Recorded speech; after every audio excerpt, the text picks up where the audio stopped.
Moving to oneness.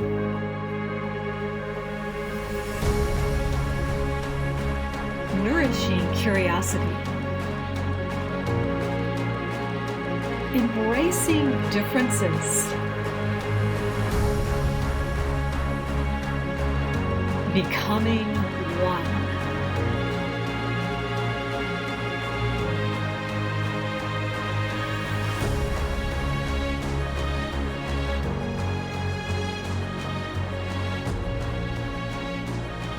Following the flow of the artistic essence that is within you is not always easy, and it comes at different times in your life.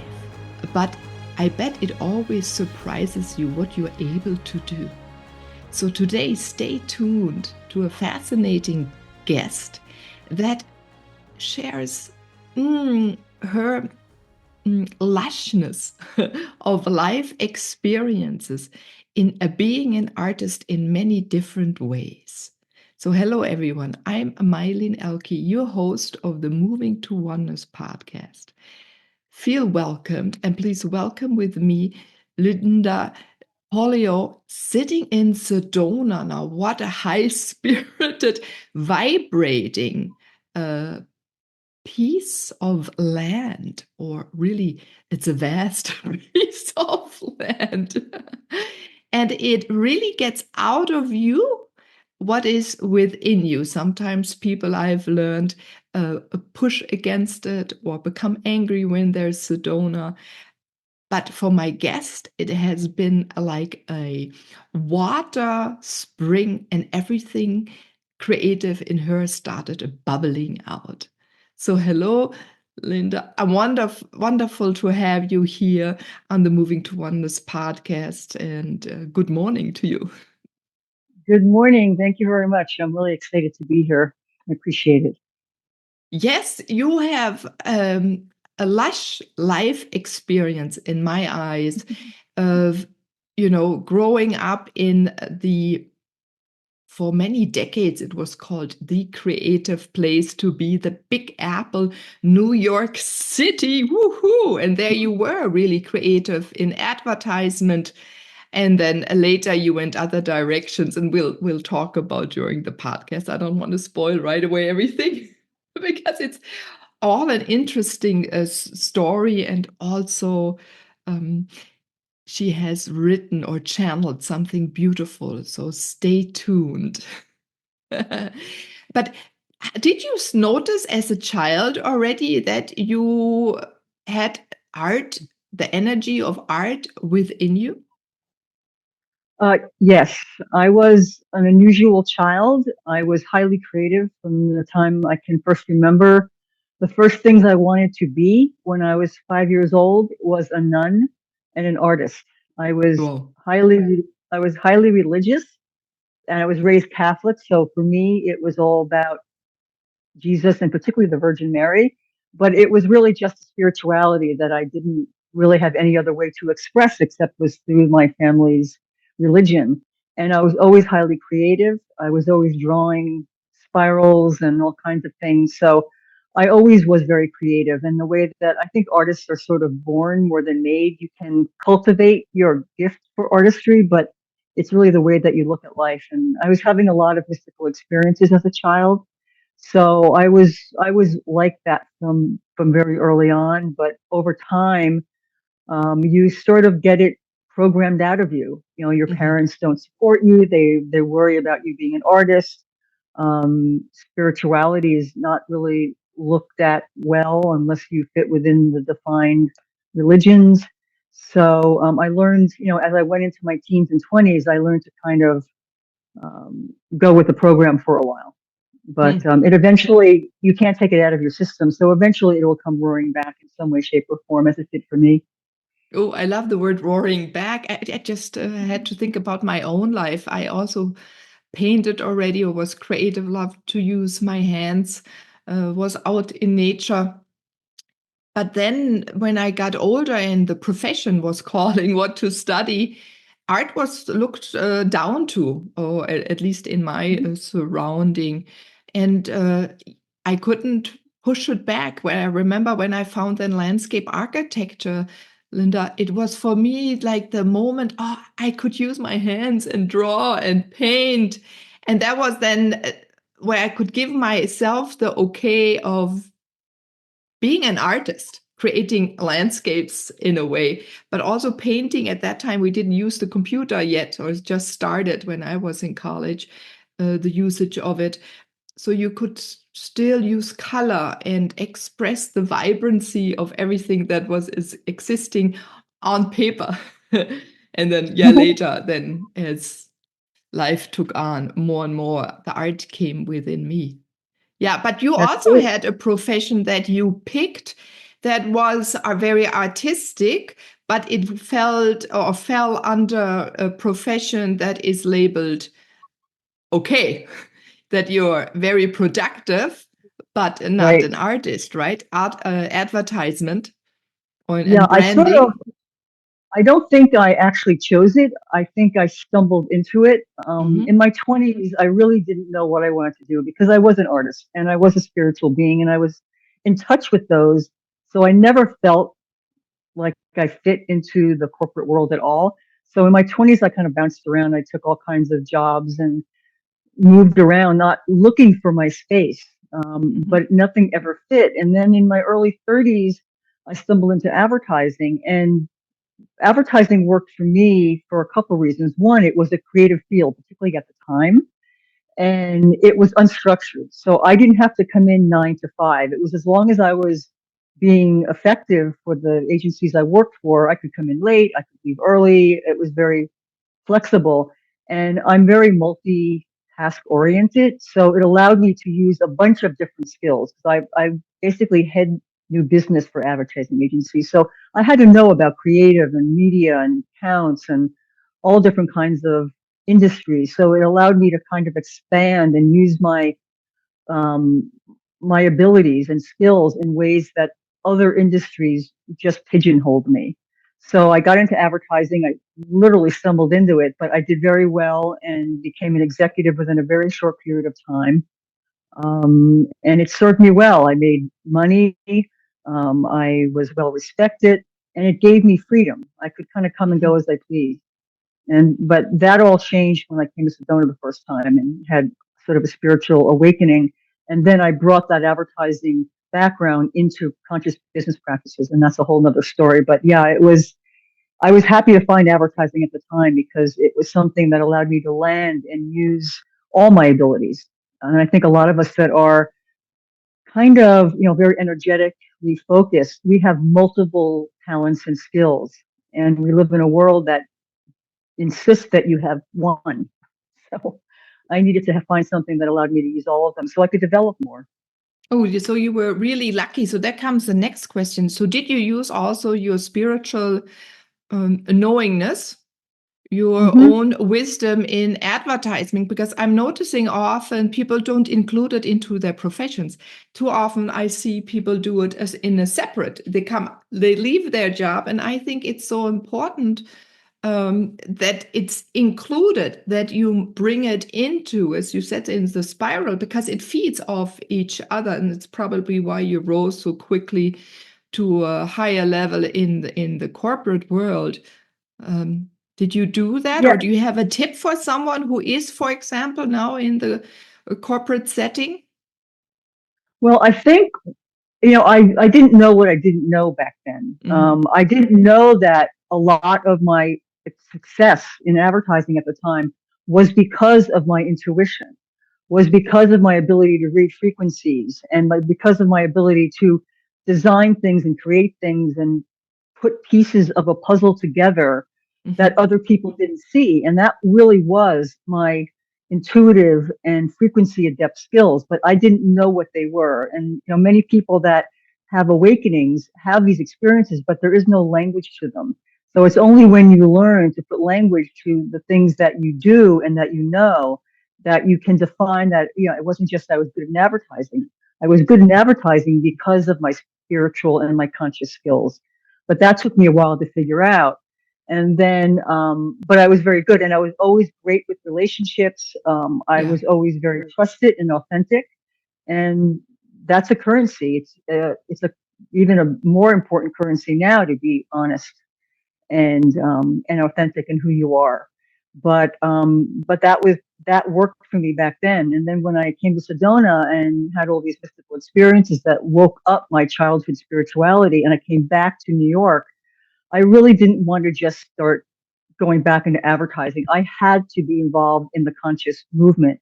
And at the time, it was kind of the beginning of all these small businesses like organics and solar energy and all these companies that had a view of the future that was very positive. And there were very, spiritual, conscious people that were beginning these companies. So I got involved in this, in working with conscious business practices. And I worked with small companies. It was the beginning of an organization called LOHAS, and just the tip of the iceberg when it comes to conscious capitalism.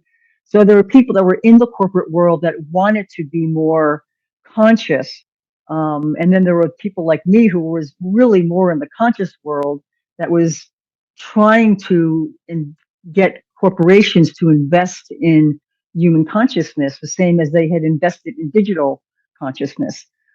So I became very involved with those kind of companies, working in branding and marketing, and particularly communications. I'm sort of a languaging master of how to language something so that the audience that you're looking for can connect with the information that you're trying to provide to them. So I did that, and I eventually I did that as a consultant. I was always a way better consultant than I was an employee because I needed my freedom. Freedom was always really important to me. And then I got involved. I tried to get an advertising agency for many years to hire a chief consciousness officer, which for me was kind of similar to a chief technology officer, which basically navigates and manages digital technologies. And a chief consciousness officer was someone that could help manage human technologies like wisdom, intuition, compassion, empathy, forgiveness, and gratitude, and just ways of interacting with the humanity side of a business. But I couldn't quite get them. I finally got a futurist marketing consultancy to hire me as a chief consciousness officer, and I started working with the CEOs and CMOs of Fortune 100 companies to try to mostly educate them into what consciousness was and to what we were going to be evolving towards in the future, which the future is now, because everything I was talking about 20 years ago is happening now. So I did that for a number of years, and then I went on another journey taking care of my mother. Yeah. So I've had a long, deep, and somewhat wild life journey Yeah, so and that's far. a really fascinating story. But before we delve into that, I have a question, because you said what you did 20 years ago, and that was for the future, and the future is now. And many of your things you were right on. So what do you see for the future that is coming? So where are you putting your creative energies in at the moment to prepare people or educate or create experiences that they can be that they feel comfortable moving into the future? And also, I think what is also important, why I believe it's so important that we have more people like you also in corporate settings, because the products of the future should be created now, and then it is no waste of creative energies, time, money, right? And also less fighting amongst each other. People can relate totally different to their product, to people, and the landscape. Well, we really need to introduce human consciousness into AI. I mean, AI is only going to be what we teach it to be. And if we don't allow these human technologies and human consciousness, and particularly heart consciousness, into AI as it continues to expand and grow, which it will be, it's not going to be as much of a benefit to humans as we think it is, and B, it could be really detrimental to us as well. So for me, the most important thing is consciousness. I'm all about helping people wake up, because I think a lot of people are having experiences of waking into another level of consciousness, but they do not know what's happening to them, and they don't have the language, and they aren't around people that will help them understand what's happening to them. And they're feeling lonely and isolated, and maybe they're having these weird kind of mystical experiences or synchronicities or strange things happening that they can't really explain. And usually when you begin to wake up, you're alone. That's sort of part of the process of waking up, is this time where there's no one around you who understands you. So I think what you need are people, like me and you, and there are many now that are here to support people, and with, courses and tools and books and really community, so you don't feel like you're going crazy, because we are going probably into a more difficult time coming up in the external world. So it's very important that people learn to go into their internal universe and navigate that internal universe and get to know it. So when you're there, there's all kinds of resources. I mean, this is a technology inside of you, and there are all kinds of resources using your own frequencies, and then using your frequency to connect into other frequencies, whether it's sound therapy or acupuncture or any kind of other energy medicines or nature. So, but you have to learn these. This is a school of consciousness that we're being activated into right now. So for me, it's all about consciousness. You can talk about the climate, you can talk about all the other things, but what's going to shift climate and shift everything that we don't like is people becoming more conscious of their inner universe, their external universe, their interconnectedness to each other, to the planet, to animals, to the universe. And this is going to come slowly over time. But I believe there are more people having these experiences than are talking about it, and that maybe even know they're having these experiences. So that's kind of where I want to be at this point, is just being someone that they can turn to, whether it's any of the tools that I created or a course that I'll create, or just helping them, guide them to someone else, because I'm a specific frequency. You may not resonate with my frequency. You may not like the way I speak, but someone else, you may be able to speak in a way or have the tools that someone needs at this point in time. So a big part of all of us is just helping people find the right place for them. And then you move on to someone else or something else. So that's kind of, I think it's kind of where I am at this point in time. Yeah, this is beautiful. It's starting to, for us, in a way sure. So there are many that are in our generations, we have been rather quiet. And now, but we have lived it and traveled it, and it's now a little nudge, I believe, and you're sharing the same, to become more visible, to really also go inward and see, what are you about? What am I about? What are we about as humanity? And then where do I fit, and where can I support others? And you also mentioned community, and that most of us have been alone. Luckily, often I was not alone. Sometimes I was alone.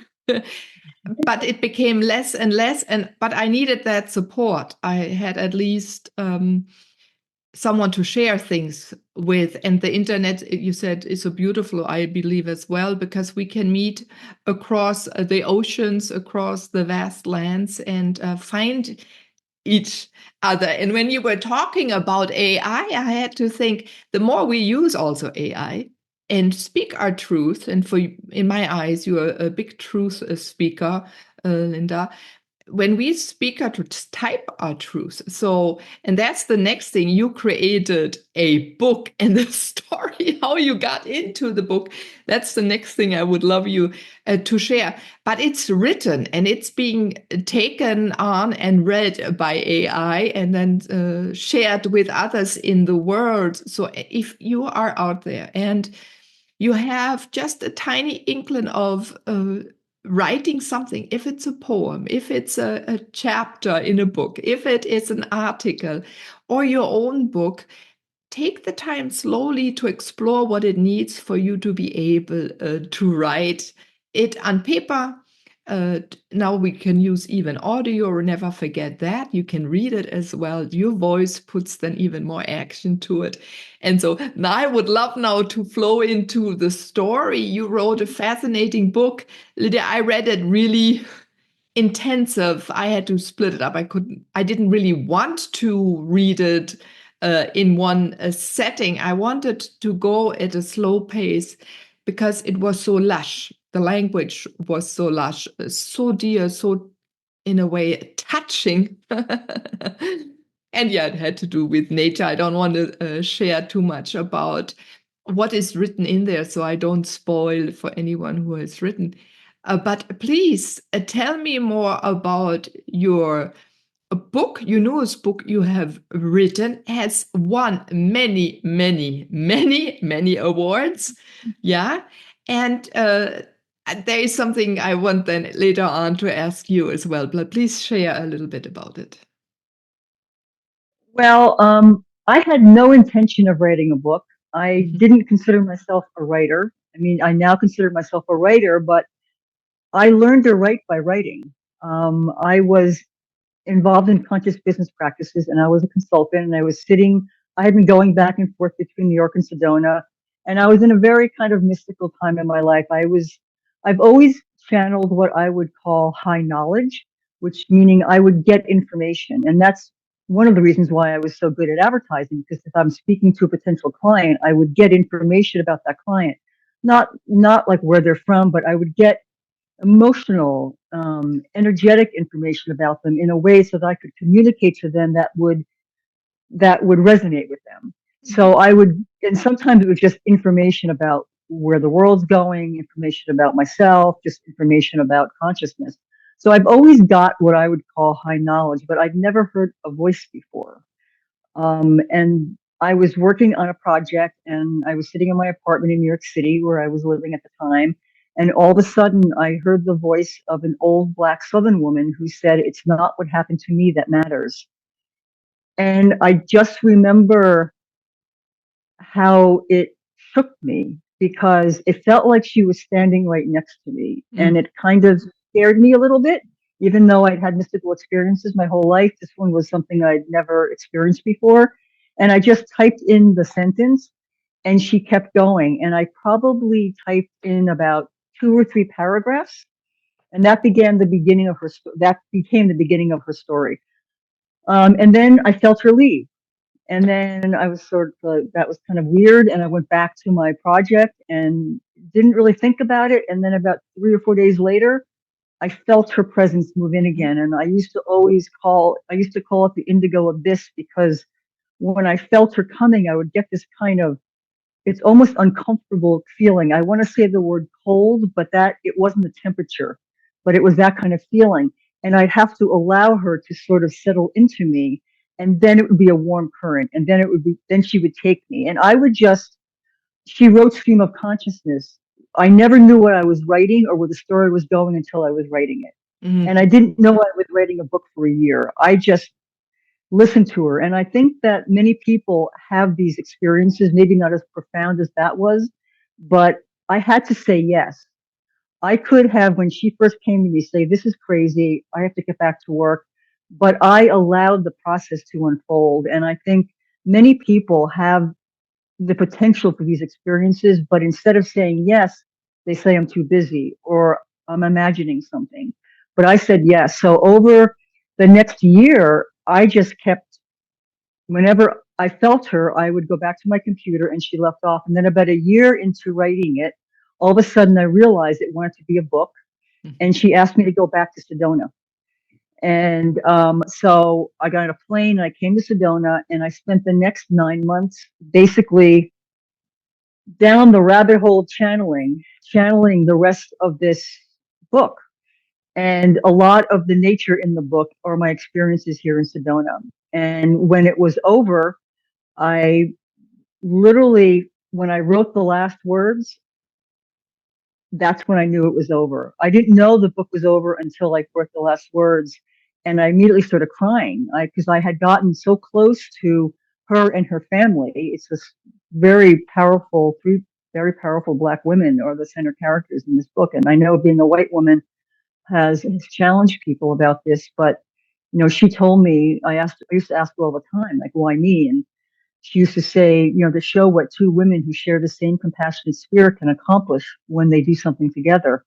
And that we really are here to celebrate our differences, that, where we go back to, we don't have these kinds of differences. And we come here so we can be different and we can look at each other through, basically, we're looking at ourselves through different eyes. Mm-hmm. So that was very powerful for me. So I went back to New York. I was completely loopy from 2 years of channeling, and I hadn't really worked much because every time I tried to do something, she would come back. So I put the book away for a year. I never intended to publish it. I just felt like I had finished my covenant with her, and I went back to my consulting work, and I went back to work. And about a year later, she came back and she said, it's time to start editing. Well, it took me 8 years to edit the book. So it's a total of 10 years before this book came out. And the reason it took so long was the book initially was written in very heavy Southern Black dialect. I basically wrote it the way I heard it, and I had to put her languaging into a language that was more digestible so people would understand what I was talking about. But also, there's a lot of, I had to work, there are frequencies embedded in the writing, which you may have experienced when you were writing Yes. it. And Reading it it, brings yeah. you, yeah, it brings you into your heart. So I would sometimes work on one sentence for 3 or 4 hours because it had to have a certain cadence. And I always tell people when I talk to them that if they're reading the book and they really resonate with something in particular, to read that out loud, because there's a certain sound therapy that's embedded in that. And I've had a lot of mothers and teenage daughters read the book to each other, and husbands and wives read the book to each other before they go to bed because, and I don't have an audio book. I need to do that at some point. But when you're reading it, the frequencies can actually activate more. But so it took me 8 years to publish it, and 8 years to finish. And then I didn't know what to do with it because here I was, a middle-aged white woman from New York, writing about a young Black girl from the South. And I didn't think anyone would take me seriously. And it was a spiritual debut novel. I mean, it couldn't get any worse. So I ended up going to like a book show in New York, which is a big industry book show. And I talked to a bunch of publishers and authors, and I decided to self-publish. And I didn't know what I was getting into. It took me a year and a half. And in the meantime, I got immersed in my mother's 24/7 care. So the book came out, and I didn't even tell anyone that I published the book because I was so busy taking care of my mother and I was in such a different state. I just needed it to get out. But 3 days after it came out, I got an email from an Anglican priest in England who had somehow found my book via Twitter and had downloaded it onto iTunes and had written me this amazing, beautiful note about how it's much of what he teaches in his parish, and he compared it to Mary Oliver and some other woman. And I can't tell you how much I needed to hear that, because I was so enmeshed in caring for my mother, and I had no idea whether I had wasted my time writing this book. And he ended up becoming my first Amazon review. And so, Wonderful. and that began the journey. And I didn't really have time for the book the first year. I entered one book award, which was the Nautilus Book Award, which is a book award for books that are making a positive impact on the planet. And I won the gold medal in fiction. And so that was the only indication the book was any good. I couldn't get any of my friends to read it. I didn't have time to try to promote it. So it just had its own little life. And even to this day, the book just goes on its own way, and it finds the people that are meant to read it. And I have incredible reviews. And Addie Mae, who's the character, her name is Addie Mae Aubrey. She's been the most influential person in my life, and she's never really existed in my real life, but she moved me in directions and had me have faith in myself that I didn't have. So you never know where these little voices will take you. And Yeah. I'm very grateful. So probably also that doubt, because you mentioned in a conversation prior the recording today that Eddie May also was in a way a known person in the public eye. And that in a way also held you back, because then the self-doubt starts. Is it really true that I thought this is this person or not? And I think many people go through it. I want to use an example of mine where that was a little similar. I'm also a physical channel. I dance. Yeah, but I remember I was dancing one day and we were in a group. My teacher was there at that time as well. He was good. But anyway, and then he suddenly said, you were dancing Isabella Duncan. And it really threw me backwards for a long time. And I said, what the heck? This beautiful woman, the mother of modern dance, why does she want to dance through me? I'm a girl, at that time, young woman, with cerebral palsy. Yeah, so I don't even move correctly. I limp through life and more tired. Turn awkward movements. But why me? So this is really, and it didn't like say, oh my God, oh, that's me. And I'll show everyone the world. It does the opposite. It really went and took me inward, trying to figure out who the heck wants to see me. Who the heck wants to know? Am I really a channel? Was that crazy? Did they just say, all these things? Because we did not grow up in a community where we were seen as little girls already. Lynnda, you were already this, and they taught you, and so you could be self-aware of your gift all the way through, and stand totally different in life. You found it now. You're in a way fighting to maintain it, and I think many other people are going through the same thing at the moment. We're all asked to be ourselves, but it's sometimes rather scary, and we don't want to be put in a loony bin or labeled. Our generation is a little bit maybe more scared of the loony bin. So many of us younger ones have been ended up in there. But you also had a story like this where you really had to say, no, I really thought and spoke and worked with this person. And I'm very thankful, because that's another story that is in your story and the other stories. So it is really very powerful what you're bringing to all of us. It ignites, and yes, the frequency is in the book, and I'm happy, even though I understand Southern. I lived in Georgia, and for 20 years, so I do understand it, and understand a little bit of the culture, not totally, but a little bit, as much as a German girl can. And but there is this magnitude, this vastness in what you are bringing to the world. It shows, in my eyes, of you a lot of gentle strengths of following. You use the word current, and as your book is also has the word currency, but the flowing currency, the currency of light, the currency of energy, the flow where we are asked to step into, where I'm asked to step into, you're asked to step into, and that we're just getting pulled along, but not just pulled along, but that we also act then and be ourselves in that currency, and that what's all about you. I think what's happens, and we're all, I call it your inner resident signature. We're all born with this soul. It's kind of your soul song. It's who you truly are.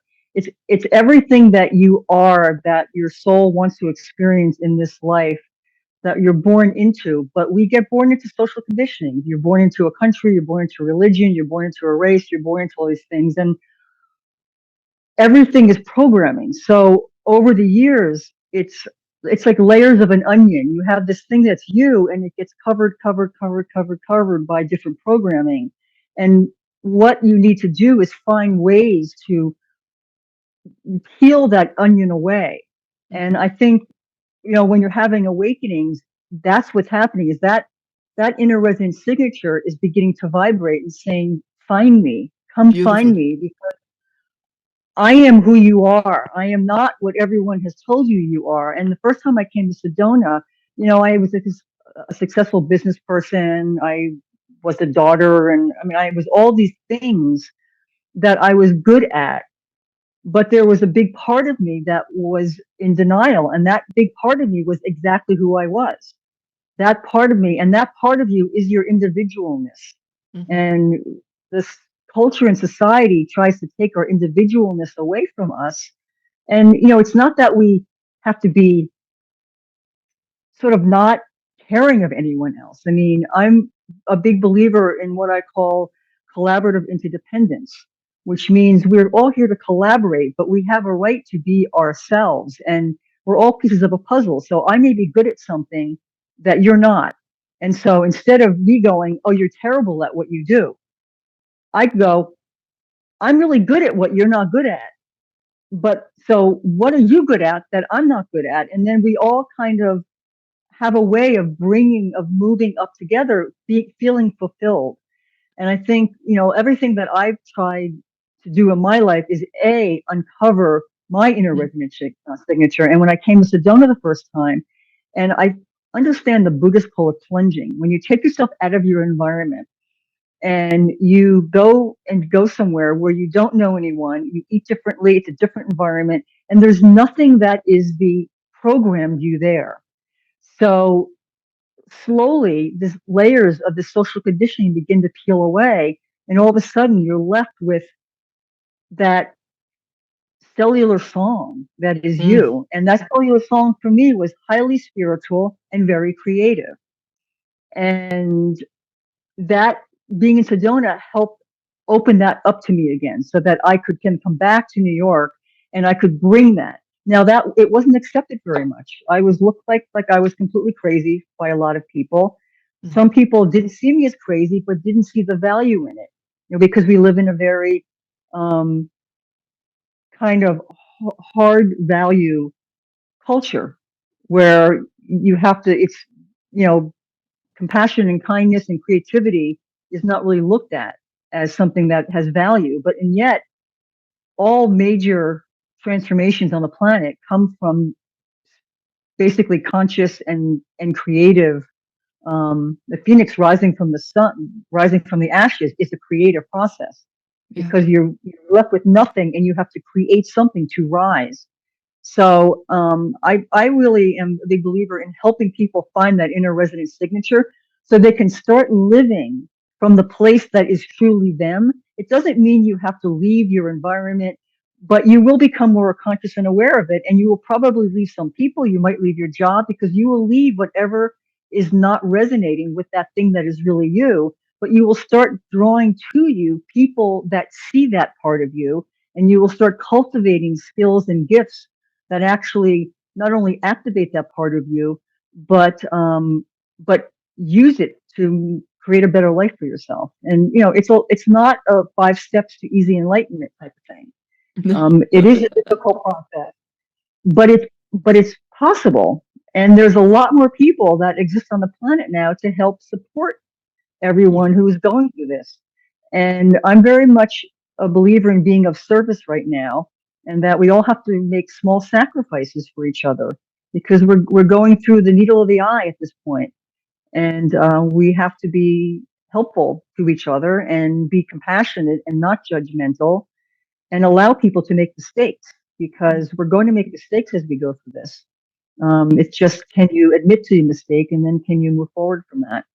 But I'm kind of pessimistic on the short term right now, but I'm highly optimistic on the long term. And I think the short term will determine how many people open their hearts and take in people that they believe are not like them, and start looking at each other with what your similarities are and not what your differences are. Yeah, I feel that as well. Since I'm a little girl, I'm little Miss positive. I don't know. I've taken a lot for that, but I still believe we're moving forward into a different, and you can see it here and there. And a change comes always with a little a newness, uncomfortableness. Maybe, as you said, it's a spiral.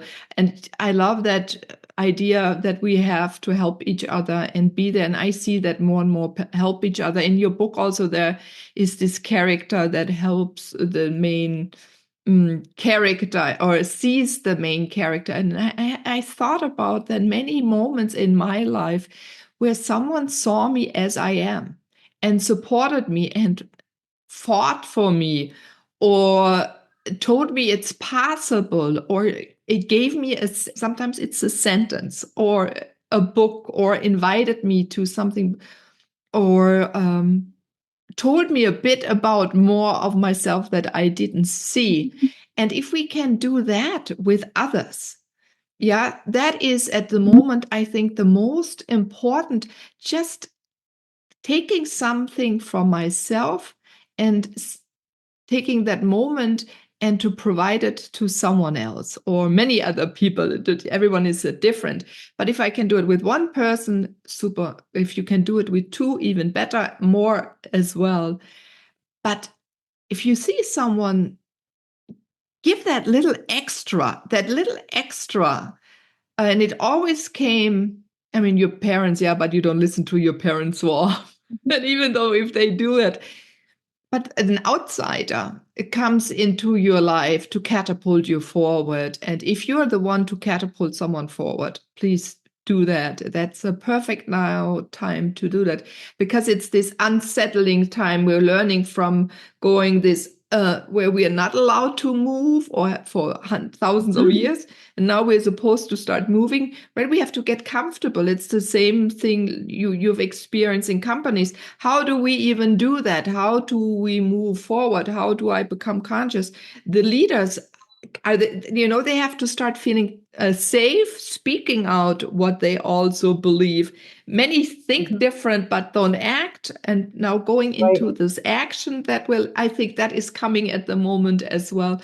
We have many supporters. You're in Sedona too. There's the landscape that supports us. People, the star nations, is the high frequencies that are there.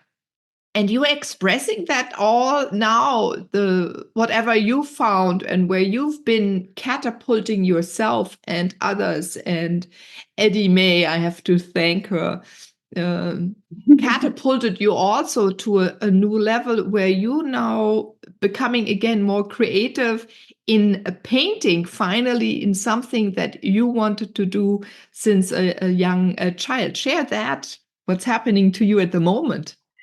Yeah, I am in probably the most creative and spiritual time of my life. And I would not have expected it at this time of my life, but I think, being in Sedona activates it. And I've gone through a lot of dark nights of the soul. This, every place I've gotten to has come with a price to it.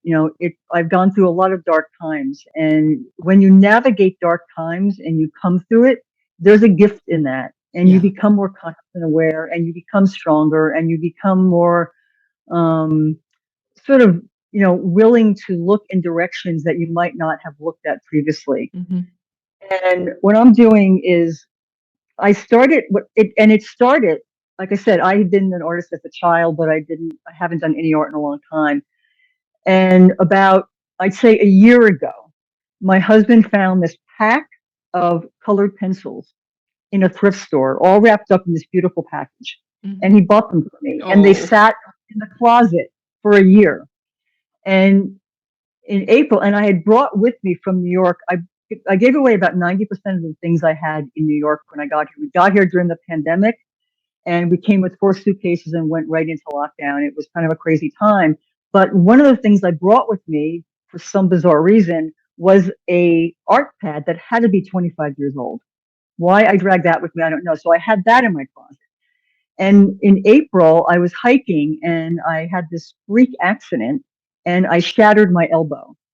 And It was the first surgery I've ever had. It was the first time I was in the hospital. It was extremely traumatic for me. I right now have a plate and 10 screws in my elbow. Ooh, that hurts. It's fine, but it was very, very bad. I'm going back in for surgery in January to get this taken care of, and I'll be fine after that. But it kind of stopped me dead in my tracks. And that happens a lot of times. Right before you're going into a new phase of your life, something terrible might happen, or feel like it's Yes, terrible. yes, yes. So, I'd like to say that I was so wise and aware that Mhm. I didn't take it seriously, but I did not. I was very upset, and it was very painful. But about a month and a half later, as I just began to, and I'm left-handed. I'm actually ambidextrous in a lot of ways, but I'm left-handed when I write, and it was my left elbow. And about 6 weeks later, I picked up the colored pencil and the pad, and I started having all kinds of energies come through me. So in the past, and then I switched to markers and acrylic, and now to acrylic paint. So it's been this evolution, and I have been creating what I call frequency art, because these are high frequencies that are coming through me, and it's abstract. These are two behind me right now, and it is something that um, I never expect. Again, like the writing, I never expected to do. I've created 22 pieces in the last 4 or 5 months, so it's been an obsessive thing with me. But I believe that I'm bringing in frequencies that when you meditate on these, or for me, it's more about exploring, because there's so much information in each of these images that I don't know what I'm doing until I'm doing it, which is kind of like I did with the book as well. But it's kind of, I'm learning a lot about life from art. And one of the big lessons I'm learning about life from art is that don't make judgments of where you are. And you have to keep going, because every time I start one of these, they're awful. And I'm sure I'm wasting my time. And why am I doing this? And it doesn't feel comfortable. It doesn't feel right. And no matter how long it takes me to complete it, there's a little light that goes off in my head when I know it's done. And my completion is not, is anyone else going to like it? Is anyone going to want to buy it when I finally begin to sell these things, which I haven't yet? Um, is anyone going to buy it? What are other people going to think about it? All I know is that the intention of the energy coming in has been satisfied. I have brought in everything that wanted to come in and placed it in the right colors, in the right form, in the right way. And that's how I know it's done. And nothing else really matters. I have no expectation of these images beyond me channeling this information onto paper, and canvas, because I work with canvas now too. But it's been an evolution. And so it's something that I find is really important to me. And I really encourage people to start doing any kind of art. And I think the one thing I've learned in this is corporations, because it's made me more creative in different ways in my life. And each piece I do has a life lesson in it. So sometimes I get information about the life lesson as I'm creating it, but often I have to wait till it's complete, and then I have to sit with it and I have to ask it what it is here to teach us. And then I write it. And I have an Instagram account, and I write that when I post them. And eventually I'll have a website and all that. But it's been fascinating to get involved in art in this way. And I'm grateful for everything that I'm learning because of this. And I'm hoping at some point to get this out and let other people have experiences with this art, because it's been, it really does, it provides information that we need, and it's not written, it doesn't hit your mind. It just hits you energetically. You don't have to think about it. You just have to experience it. So it's Yeah, been, and this is something I'm really excited about right now. This is probably the thing that is activating me more than anything else in my life right now. I'm happy to hear that. Everyone who's listening, go over to the YouTube page, Moving to Oneness, and you can see two of her paintings behind her, very colorful. Yeah, because we materialize the moment, some people see it in the non-material and bring then paintings over. You're similar again to me. I mean, we're similar and so different, but that your body moves and you just start painting. I do the same. I also went through a lot of different styles, ended up now with plant pigment watercolor. So it's very pure. So, and it's became only symbols, but it is bringing these energy, this frequency into our plane, to the pearl of our planet. I love that. I found that in your book. I want to use it if that's okay with you, Lynnda. I really, the shimmer, because I have so much pearl in my painting as well. Yeah. And because, I also use earth and the iridescence, true iridescence of in that work, because the materials have also a frequency and they speak with us. And I love that about you. I mean, I could go on for days, that you have it in your spoken word, you have frequency. You have shown people how we can put frequency into our copy. A lot of people are scared to take the time to put the pureness and the time, right? 3 hours for a sentence. I believe that is sometimes very important, not to jump over that. If you feel something is not right, maybe don't stay, go for a walk, come back, and the inspiration will help you. Write it down maybe by hand. Often our mind cuts us off from the flow, or let's say the shine of our heart.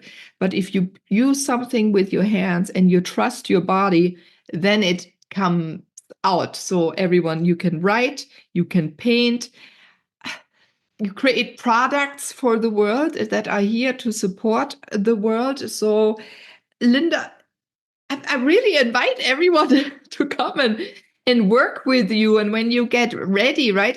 But you're also waiting for the right time. And that's another thing I would like to point out. You don't rush. Somehow you have a intuition within yourself that you wait for the environment, the outside world, to be ready for what you have created to go out.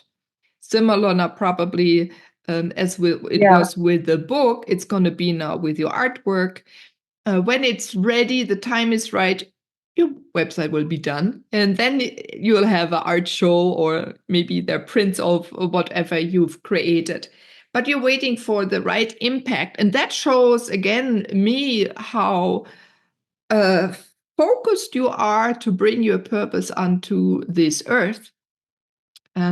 Because you wait for the right, because then it is, boom, it has strong impact. It's like, you take that wand and it creates change. And that's another thing I want people to know, is that feel into it when it is the right time. And too often we're pushed by marketing or what we hear, bring it out. And it hurts us because we go out too early.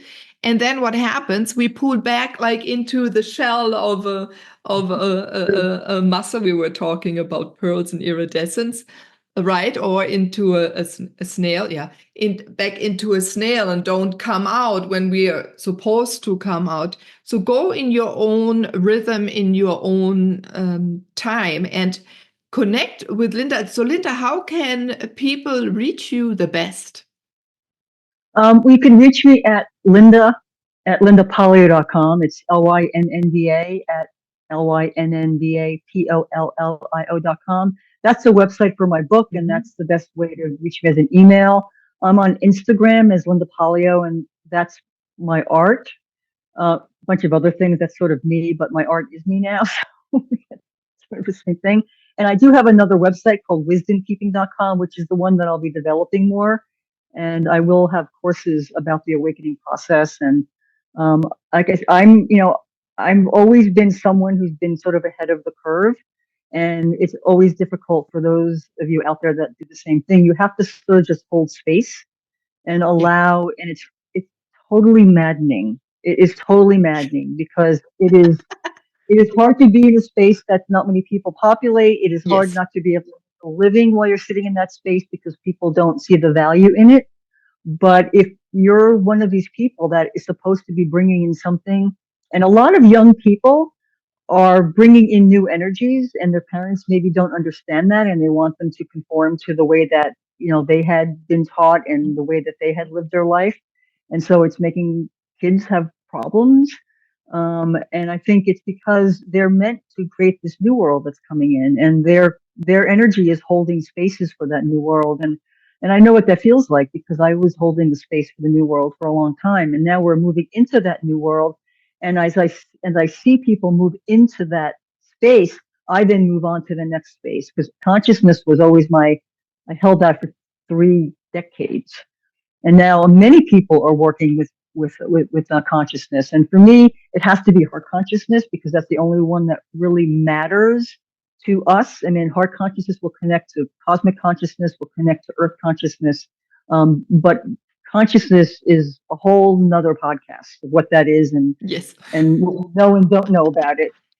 But it's really important that those of you out there that are holding this kind of energy, that you realize that you're not crazy and there is a lot of support and you're just visionaries, and to find resources, people, books, courses, podcasts that help anchor that energy that you're holding, so that you don't become afraid and kind of go deeper into the cave or feel hopeless about it, because these days are coming, and I'm a big believer in everyone supporting. I'm an elder now, and I'm happy to be the elder now because I want to help people that are younger so they don't have to fall into the same traps and failings that I had, because we don't have the time now that I had time to learn what I've learned. We need younger people to really become more conscious quicker so that we can make the changes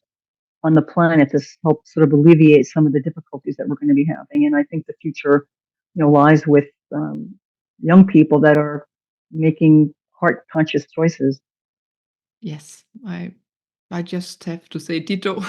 That was really beautifully said, and the belief in the young generation, and for us to become this space holders. And I always have to thank also the ones that walked before us, that held this space for us to move into. It's now easier, luckily, going back to AI and the internet, that we can reach out and learn from each other faster and be there for each other. So everyone, you have our names, you have our addresses. Please don't hold back. Connect with us or anyone else that you have a frequency with that makes you feel comfortable, seen, held, and heard. So important. So, wow, this is, we can talk forever. I mean, if you just take the book, that is a other podcast. Your work that you are here to do for the world from now on is a new podcast, and we'll have more episodes. Lynnda, you'll be a guest again. Great. Look So forward to it. please, yes, give people or the person out there one last, I mean, all of you have been, but because you are a word weaver, or I would say you weave in the frequencies into any action you do. And you invite other frequencies, not only ones that you carry and you connect to, but you also invite collaborative other beings from, as I said, the Earth cosmos and beyond into those codes. So what would you say now for maybe also these frequency weavers that are out there now? Well, I mean, first and foremost, for me, the answers lie in the heart, because there are many, many frequencies out there. And there is, I mean, the more I've learned in the years I've been doing this work, the less I know. And I think that is what happens when you start going deeper, because, I always talk about consciousness being like Russian dolls, and you're sort of in this Russian doll and you think you know everything. And then all of a sudden you have a awakening, and now you're in another Russian doll and you think that that's the end. But I think it just keeps on going and going and going. But the only thing that connects it as human beings, we have to live in our heart, because that's the thing. It's the largest energy field. It's what connects us as human beings. It connects us to the earth. It connects us to our cosmic brethren up there. It connects us to whatever the God source is, however you see it, because we really don't know. These are all belief systems. And I'm aware that mine is a belief system that I've created because I don't know. And I think our only moment of real truth in our life is the moment of our death, because we even know there's something afterwards or there's not. And so, but until then, we want to create belief systems that are rooted in our heart. So, I would say to trust your heart and start really going into your heart, and you find your heart by going into your inner universe.